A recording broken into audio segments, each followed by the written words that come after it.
예, 반갑습니다. 울산 꿈분석사 터정 박재원입니다.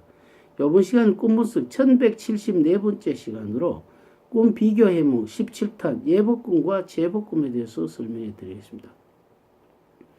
예복이라는 것은 주로 우리 일상생활에 입지 않는 예의를 지키는 복, 그러니까 주로 결혼식 때 예복을 입죠. 남자 같으면 주로 양복을 입니다. 안 그러면 여자 같으면 웨딩 드레스를 입니다. 또 재래식 만약에 하면은 두루마기를 입는다든지 무슨 위에 또 푸르게 이렇게 띠를 드는 그런 결혼식장 복을 입는다든지 하는 것이 예복이라고 보면은 제복이라는 것은 주로 학생들이 많이 입죠. 그러니까 아주 단체 모인 모든 사람들이 옛날 같은 학생들이 중학교, 고등학교는 주로 검은 제복을 입었죠. 그리고 검은 옷을 입었기 때문에 이것은 학생이다. 왜 그러냐면 검은 것은 북쪽을 나타내 북쪽은 어둠이고 지혜입니다. 그러면서 양이 작기 때문에 아직은 성장하고 배우는 곳이라고 볼 수가 있죠. 그렇기 때문에 그리고 경찰들 보면은 이거는 관복도 되고 제복도 될 수가 있죠. 그래서 주로 제복이라는 것은 학생에 한해서 주로 하는 것이 많다.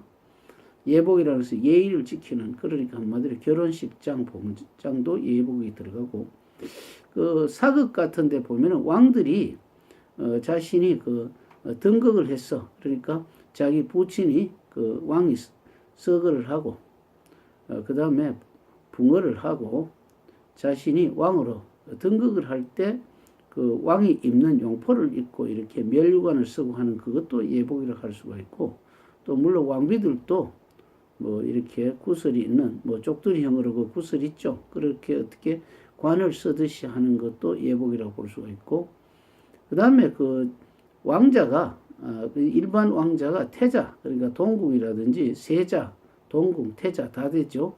이러기 때문에 왕의 뒤를 이어서 장차 왕이 될 그런 세자의 위치에 있을 때 다시 그것을 예복을 입죠.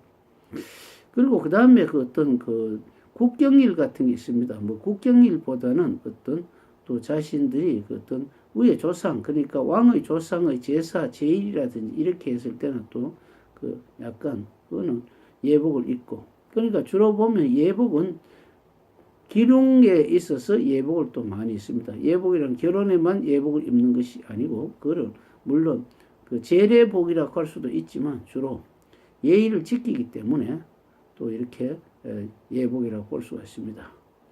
그래서 우리가 또 어떤 신하들이 왕하고 조례를 할 때 이렇게 예복을 한다든지, 안 그러면은 왕자가 탄생했을 때 입는다든지 했을 때 주로 국경일에 많이 입는 게 예복이고, 주로 남자는 결혼식 때 입는 것이다. 여자도 물론 결혼식 때 입죠.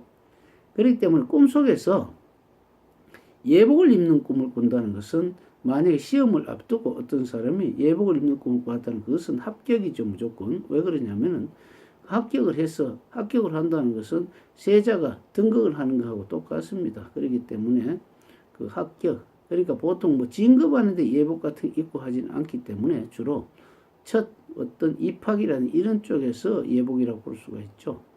그 다음에 제복이라는 것은 꿈속에 제복을 입었다는 것은 어떤 사원이 어디 회사에 이동을 했을 때 이런 것은 예복보다는 좀 제복이라고 볼 수가 있죠. 그렇기 때문에 예복이라는 것은 예의 지키는, 주로 길사에 주로 많이 사용한다고 보면, 제복은 소속되어 있는 것, 그러니까 자신이 학생복장, 그러니까 그게 소속이 되어 있기 때문에 소속 구속이라기보다는 그쪽에 자신이 어떤 활용할 수 있는 어떤 자신이 하는 일의 범위 속에서 포함됐다고 이렇게 볼 수가 있습니다.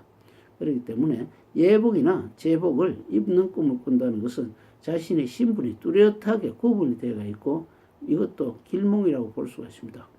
만약에 성진이나 이런 아무 관계가 없는 사람 같으면, 예를 들어서 집에 노는 사람이 예를 들어 예복을 입었다. 그럼 예의를 갖춰지는 게이기 때문에 자신에게 등기부 등본 상으로 자신에게 등재가 될 일, 그러니까 상속을 받았다, 정례를 받았을 때 이것은 이것은 예복이라고 할 수도 있고, 관복 같은 등기부 등본이 넘으면 관복이라고 할 수가 있죠. 왜냐하면 자기 관청에 세금을 내는 어떤 권리를 행사할 수 있는 것이라고 볼 수가 있습니다.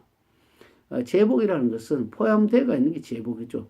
지금까지 예를 들어서 그 초등학생이 중학교에 갔다. 그러니까 한마디로 일반 성진이 아니고 완전히 어떤 마디 절기가 바뀌듯이 이렇게 하는 것이 그 제복이라고 볼 수가 있죠.